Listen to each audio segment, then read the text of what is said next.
ഇൻസ്റ്റഗ്രാമിൻ്റെ അകത്തും യൂട്യൂബിൻ്റെ അകത്തും ഫേസ്ബുക്കിൻ്റെ അകത്തൊക്കെ ഓരോ വീഡിയോ പോസ്റ്റ് ചെയ്യുന്ന സമയത്ത് ചിലർക്ക് പെട്ടെന്ന് അതങ്ങ് കൊണ്ടുപോകും.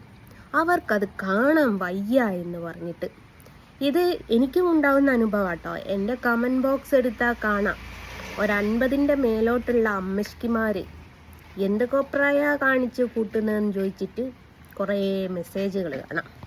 അപ്പം ഞാൻ പറയാൻ കാരണം, ഇപ്പോൾ സോഷ്യൽ മീഡിയ ചർച്ചാ വിഷയം രേണു സുധിയാണല്ലോ.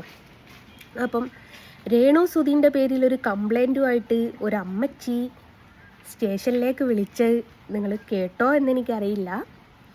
അപ്പോൾ കേട്ടപ്പോൾ എനിക്ക് സത്യം പറയാൻ ചിരിയാണ് വന്നത്.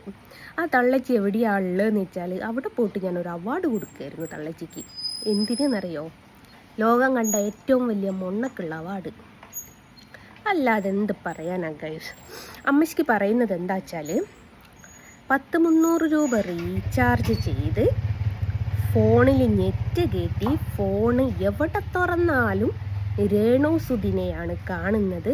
രേണു സുധിനെ എല്ലാവരും ഞെക്കുന്നതാണ് കാണുന്നത്. അതൊന്ന് മാറ്റിത്തരാൻ പറ്റുമോ? ഈ മോഹൻലാലും മമ്മൂട്ടിയൊക്കെ അഭിനയിക്കുന്നില്ലേ, ഇവരൊക്കെ ഇങ്ങനെ പരസ്യമായിട്ടാണോ അഭിനയിക്കുന്നത് എന്നൊക്കെ ചോദിച്ചിട്ട് ഈ തള്ളച്ചി പരാതിയായിട്ട് സ്റ്റേഷനിലേക്ക് വിളിച്ചതാണ്. എൻ്റെ പൊന്നാര മൊണ്ണത്തള്ളയെ, നിനക്ക് രേണു സുധിനെ മാത്രം കാണുന്നത് എന്തുകൊണ്ടാ വെച്ചാൽ നീ ഏതെങ്കിലും ഒരു റീലോ ഒരു വീഡിയോ കണ്ടിട്ടുണ്ടെങ്കിൽ അതിനെ സംബന്ധിച്ചിട്ടുള്ള പിന്നീടുള്ള വീഡിയോസ് തന്നെയാണ് കാണുക. അപ്പോൾ ഇത് നിനക്ക് കാണാൻ പറ്റുന്നില്ലെങ്കിൽ ഏറ്റവും നല്ലൊരു കാര്യം ഞാൻ പറഞ്ഞു തരാം. അത് പറഞ്ഞു തരാൻ ഇതുവരെ നിങ്ങൾക്ക് ആരും ഇല്ലാത്തത് കൊണ്ടാണ് നിങ്ങൾക്ക് ഇങ്ങനെ സ്റ്റേഷനിലേക്ക് വിളിക്കേണ്ട ഒരു ഗതികേട് വന്നത്.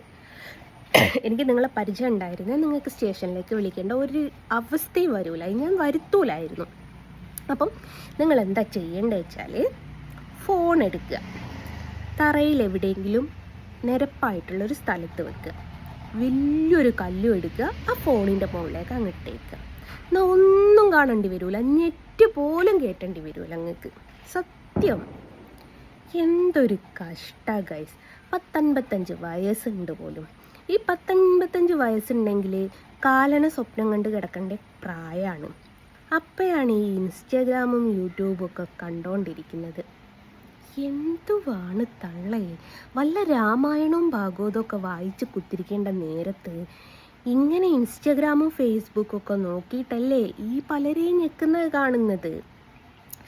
ഈ തള്ള രേണു സുധിനെ മാത്രമേ കണ്ടിട്ടുള്ളൂ എന്ന് തോന്നുന്നു. അതിനെക്കാട്ടിലും അടിവസ്ത്രങ്ങൾ മാത്രം ധരിച്ച് അഭിനയിക്കുന്ന ഒരുപാട് ആൾക്കാർ നമ്മുടെ ഈ കേരളത്തിലുണ്ട്. ഒത്തിരി ആൾക്കാരുണ്ട്, അതും മലയാളികളുണ്ട്, രേണു സുധീൻ്റെ പ്രായമുള്ള ആൾക്കാരുണ്ട്. അത് അമ്മച്ചി കണ്ടില്ല. ചിലപ്പോൾ കണ്ടതുകൊണ്ട് ഈ സാധനം അമ്മച്ചിക്ക് ആവശ്യമുള്ളതാണല്ലോ, അതിൻ്റെ പരസ്യമായിട്ട് മാത്രമേ കണ്ടിട്ടുണ്ടാവും.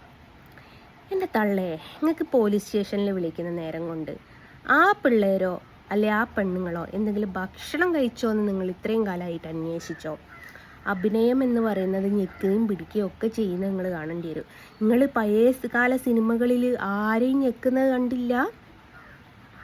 എന്താണ് എൻ്റെ തള്ളച്ചിയെ, ഓരോരോ കാര്യങ്ങൾ നോക്കി, ഓരോരോ മനുഷ്യന്മാരുടെ കാര്യം നോക്കി അവനവൻ്റെ കാര്യം നോക്കി ജീവിച്ചാൽ മതി. അത് ചെയ്യൂല.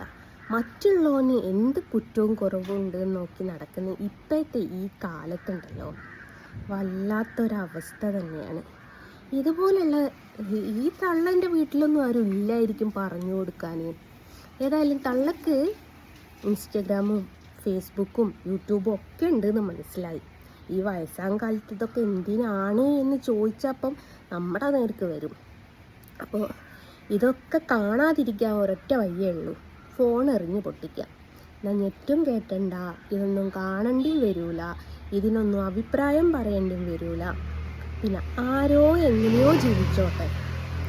ഇന്ത്യക്ക് സ്വാതന്ത്ര്യം കിട്ടിയിട്ട് എത്രയോ വർഷമായി. ആ സ്വാതന്ത്ര്യത്തിൽ വെച്ചിട്ട് ആരെങ്കിലും എങ്ങനെയെങ്കിലും ജീവിച്ചോട്ടെ.